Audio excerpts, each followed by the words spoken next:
बिस्मिल्लाहिर्रहमानिर्रहीम नहमदुहु व नसल्ली अला रसूलिहिल करीम व अला आलिहि व अस्हाबिहि अजमाइन। अज़ीज़ान गिरामी अस्सलामु अलैकुम। अज़ीज़ान गिरामी, इस इलेक्शन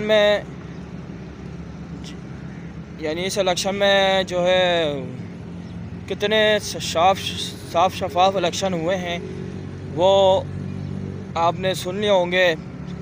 साबिक़ कमिश्नर रावलपिंडी लियाकत अली चट्ठा की आपने पूरा इकरार सुन लिया होगा। उन्होंने ख़ुद इकरार किया है कि हमने जीते हुए उम्मीदवारों को हराया है और हारे हुए उम्मीदवारों को जिताया है, और ये हमने प्रेशर में आकर किया है और अपने जुर्म को कबूल करते हुए उसने इस्तीफ़ा भी दिया है। तो लियाकत अली, तो मैं ये बात करना चाहूँगा कि लियाकत अली चट्ठा ने कोई नई बात नहीं की है। ये पाकिस्तान से कई दहाइयों से इसी तरह ही हो रहा है।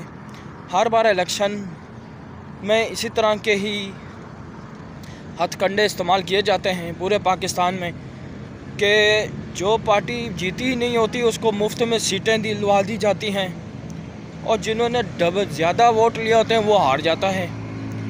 तो अब बिलफर्ज कराची ये टीएलपी को आप देख लें, उन्होंने कोई पता नहीं कितने लाखों वोट लिए उन्होंने, लेकिन उन्हें एक भी सीट नहीं मिली कौमी असम्बली की।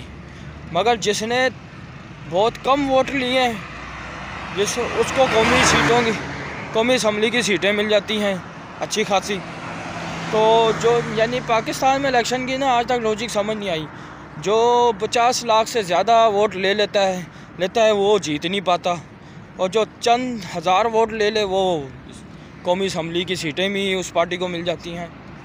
तो ये पाकिस्तान में करप्शन बहुत आम है, और इलेक्शन साफ शफाफ होना वो भी इस सिस्टम पर भरोसा करना मेरे ख़्याल से जो है ना ये अहमकाना बात है। तो लिहाजा इस सिस्टम के अंडर में रहते हुए इलेक्शन साफ शफाफ इलेक्शन की उम्मीद रखना मेरे ख़्याल से ये बहुत ही बेवकूफ़ी वाली बात है। तो लिहाजा तो आपको पता चलिए लियाकत अली चट्ठा जो साबिक़ कमिश्नर रावलपिंडी हैं उनके इकरार से आपने सुन ही लिया है, और भी उन्होंने जो इंकशाफ किए हैं कि कौन कौन इसमें मुलविस था और किसके दबाव में आके किया, उनके भी नाम लिया है। तो इलेक्शन कमीशन के ऊपर भी अब सवालात उठ रहे हैं। तो इलेक्शन कमीशन को अब चाहिए अब ज़िम्मेदारी को कबूल करते हुए मुस्तफ़ी हो जाना चाहिए, और इस वाक़े की इंक्वायरी करवाना मेरे ख़्याल से साफ़ शफाफ इंक्वायरी क्या होगी। जब इलेक्शन ही साफ़ शफाफ नहीं हो रहे तो इंक्वायरी क्या साफ़ शफाफ होगी। अभी आप देना कुछ ही अरसे बाद ये सुनेंगे कि जी वो लियाकत अली चट्ठा के इल्ज़ाम जो बेबुनियाद था वगैरह वगैरह, इस तरह करके बात को गोल कर दिया जाएगा। तो ये चीज़ें पाकिस्तान में आम हैं, और यहाँ करप्शन भी बड़ी आसानी से होती है, और यहाँ मुजरिम भी बड़ी आसानी से छुड़ जाते हैं। बस पैसा होना चाहिए, पावर होनी चाहिए, और आप सब कुछ कर सकते हैं। तो ये इस मुल्क का यही हाल है। अल्लाह ही बचाए, तो बस अब इस मुल्क को सिर्फ अल्लाह ही बचा सकते हैं, और तो अब कोई नहीं बचा सकता, क्योंकि मुझे नहीं नज़र आ रहा कोई और मसीहा जो इस मुल्क को बचा सके। क्योंकि इस मुल्क का सिस्टम इस हद तक जो है ना मफलूज हो चुका है कि कोई अगर इस मुल्क के सिस्टम को ठीक भी करना चाहे तो उल्टा उसी के ख़िलाफ़ जो है वो केस बना दिया जाता है। कभी गद्दारी के मुकदमात, तो कभी दहशतगर्दी के मुकदमात, तो कभी क्या तो कभी क्या।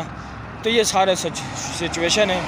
तो अब अल्लाह से ही दुआ है कि अल्लाह ताला ही अपनी कुदरत कामला से इस सिस्टम में मुसल्लत लोग जो इस मुल्क का और आवाम का इस्तेहसाल कर रहे हैं, अल्लाह ताला अपनी कुदरत कामला से उनको ज़लील और रुसवा करके हलाक करे।